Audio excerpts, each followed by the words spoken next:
Bonsoir à tous, on se retrouve pour une vidéo. Il est actuellement 23h08 et on est le 03-03-26.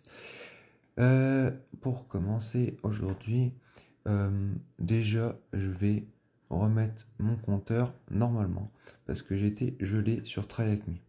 On va commencer par ça. Voilà. Ah, j'aurais pensé que ça allait fonctionner. C'est tout, c'est pas grave, je vais répondre à la question et je reviens tout de suite. Donc ça y est, j'ai remis mon compteur, ça c'est nickel. Va falloir que je change mon pseudo, c'est pas terrible comme pseudo. C'est pas la question, aujourd'hui on va parler... Oui, on va parler de CLI. C'est quoi le CLI, le GUI? Je vais t'expliquer tout ça. Alors, tout simplement, c'est le command line interface. Donc ça, c'est ce que tu vois à l'écran, ici. C'est pour pouvoir tout simplement taper des commandes. Il faut savoir que... Enfin, je vais parler comme un vieux, mais c'est pas grave. Il faut savoir qu'à l'époque, il y avait des ordis avant, je crois.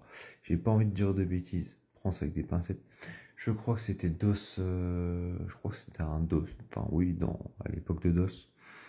De toute façon, déjà, c'était tout en CLI et il n'y avait pas d'interface graphique. Et puis après, il faut savoir que ça a évolué, qu'il y a eu les interfaces graphiques et qu'il y a eu le DOS en même temps. Voilà comment ça a évolué. Tout simplement, donc tu peux par exemple taper des commandes et tu as accès à des différents éléments sur le système d'exploitation.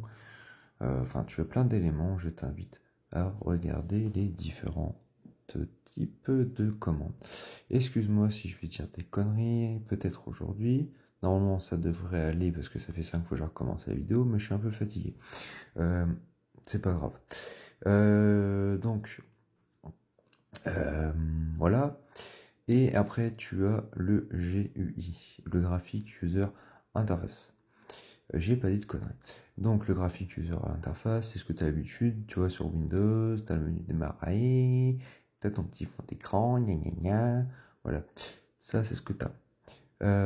Donc, voilà, c'est quoi la différence entre les deux? Je viens sur le sujet.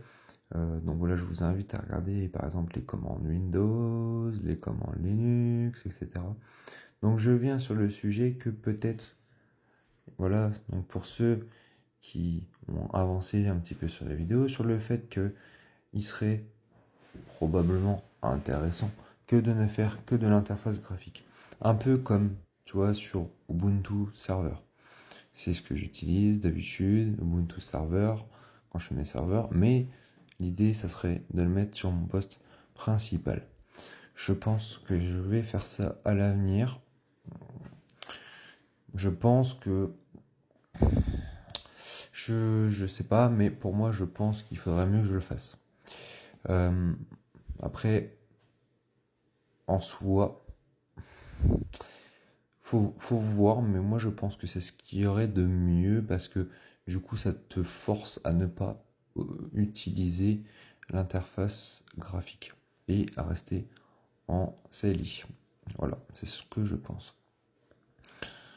Il y a un petit truc aussi à savoir.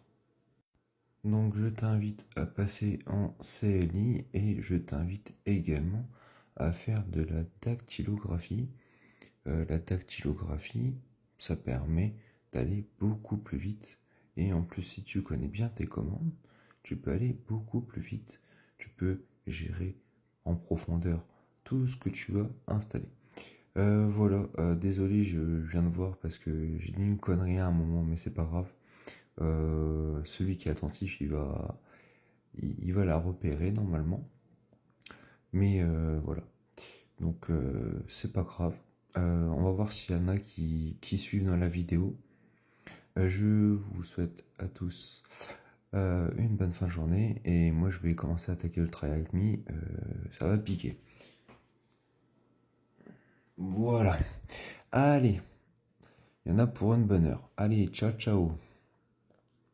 Ah, et je viens d'oublier, la prochaine fois, on parlera de la cybersécurité. C'est quoi la vraie définition? Parce que c'est bien plus complexe que ce qu'on pourrait penser.